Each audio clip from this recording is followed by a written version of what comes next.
الحمدللہ وحدہ والصلاة والسلام علی من لا نبی بعدہ ولا امت بعد امتہ ولا شریعت بعد شریعہ اما بعد فاعوذ باللہ من الشیطان الرجیم بسم اللہ الرحمن الرحیم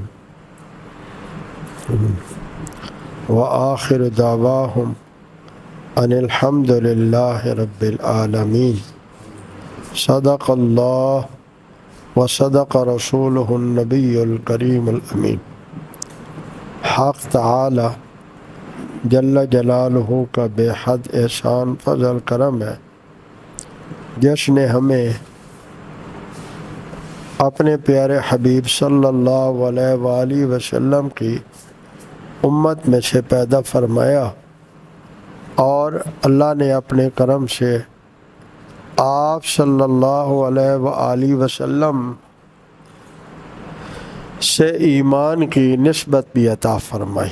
اللہ ہمیں اس نسبت کی لاج رکھنے کی اور قدر کرنے کی توفیق عطا فرمائے۔ دل میں سوچ رہا تھا کہ ہمیں حضور کی نسبت سے کون کون سی عظیم نعمتیں ہیں جو ملی ہیں، اور آخرت میں بھی اس میں سے حصہ نصیب ہوگا۔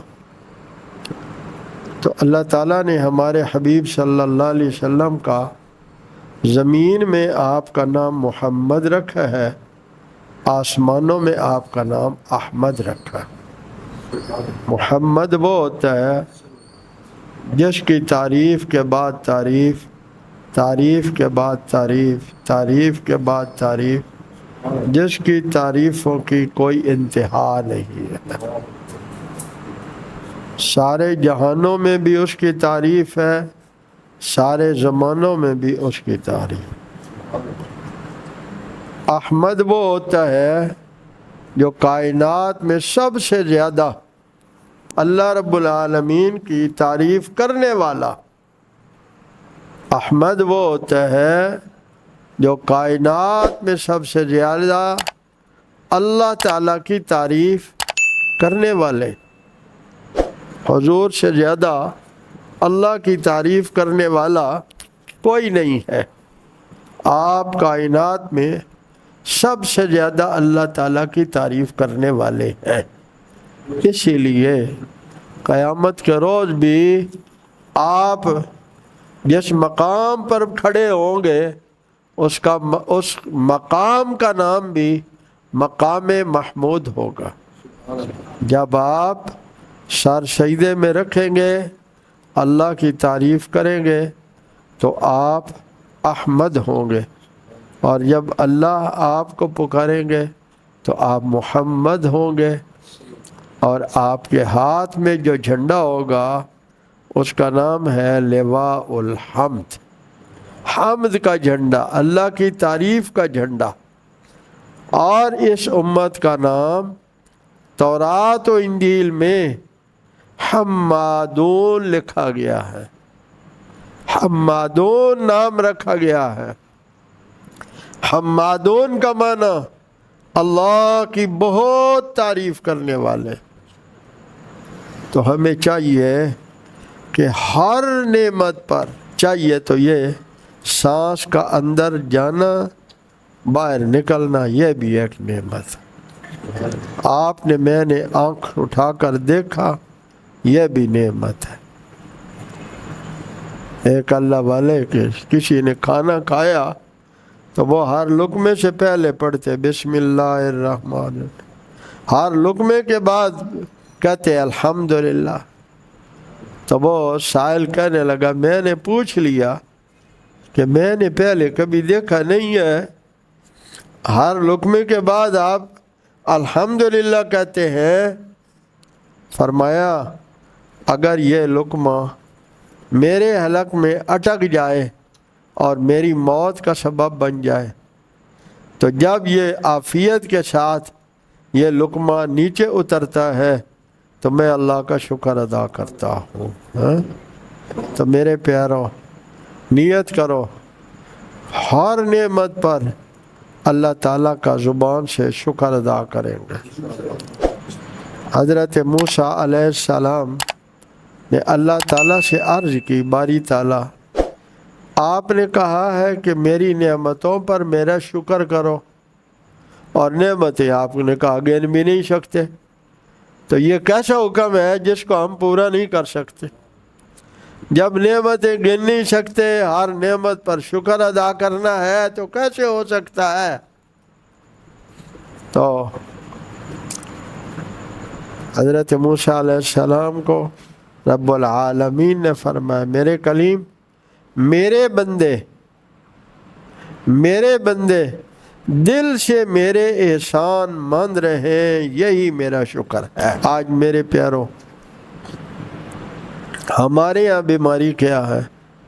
جو نعمت مجھے نہیں ملی ہوئی، میرا دھیان اسی پر لگا ہوا۔ جو نعمت دوسرے کے پاس ہے وہ نعمت نظر آتی ہے، جو مجھے اللہ نے ان گنت نعمتیں دے رکھی ہیں۔ تو ہمارے ایک دوست فوت ہو گئے، تو ہماری جو بہن تھی وہ بچوں کے لے آئیں اور بڑی پریشانیوں کا اظہار کیا، یہ ہے وہ ہے۔ تو میں نے انہیں کہا کہ آپ 2-3 باتیں مجھے بتائیں۔ پہلی بات یہ ہے، آپ کے رشتہ دار جو آپ کی نظر میں بڑے پیسے والے ہیں، وہ اسی طرح نماز کے پابند ہیں جیسے تم اور تمہارے بیٹے ہو؟ اچھا، میں نے کہا یہ بتاؤ، جس طرح تمہارے بچے فرما بردار ہیں، ان کے بچے ایسے ہی فرما بردار ہیں؟ کہا نہیں ہے۔ میں نے کہا اچھا یہ بتاؤ، کسی دن بھوکے بھی سوئے ہیں؟ اب وہ چونک گئی، انہوں نے کہا نہیں، اللہ کی بے شمار نعمتیں ہیں۔ میں نے کہا کبھی تم نے سوچا ہے کہ جو نعمتیں ہمیں اللہ نے دی ہیں وہ کون کون سی ہیں؟ ساری زندگی ایک ہی بات ہم سوچتے رہے، فلاں کے پاس تو بڑی گاڑی ہے، میرے پاس چھوٹی ہے، اس کا تو بڑا بنگلہ ہے، میرا تو چھوٹا گھر ہے، اس کا تو اتنا کاروبار۔ وہ بندہ خدا، ہر بندے کو اللہ نے الگ نعمت دی ہے۔ میں نے انہیں کہا اچھا یہ بتاؤ، میں نے تمہارے رشتہ دار تو نہیں دیکھے، تمہارے بچے دیکھے ہیں، جس طرح تمہارے بچے، ان کے چہرے سے حسن اور سنجیدگی، متانت نظر آتی ہے، تیرے ان بھانجوں بتیجوں میں بھی یہی ہے؟ کہتی نہیں ہے۔ میں نے کہا ایک ایک نعمت، ابھی تو میں تمہیں ویسے پوچھ رہا ہوں، ذرا تصور کرو، ہمیں مجھے اللہ نے کتنی نعمتیں دے رکھی ہیں جو دوسرے کے پاس نہیں ہے۔ کروڑوں لوگ ان نعمتوں سے محروم ہیں جو اللہ نے مجھے دے رکھی ہیں۔ اس لیے میرے پیاروں، جو اللہ نے نعمتیں نہیں دی ہیں نا، وہ ان کے نہ دینے میں ہی خیر تھی، اور جو دے رکھی ہیں وہ اتنی ہے کہ میں اور آپ سوچ بھی نہیں سکتے۔ اس لیے ہر آن، ہر لمحہ، ہر سانس اپنے رب کا شکر ادا کیا کرو، اور اس کی نعمتوں کو یاد کر کے روز کچھ وقت اپنے دل کو سمجھایا کرو اور اللہ کا شکر ادا کیا کرو۔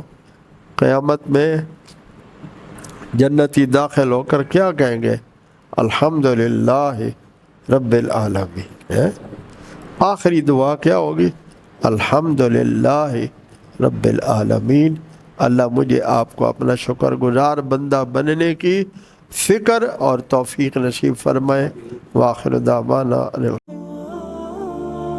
انوار ختم نبوت ٹرسٹ پاکستان۔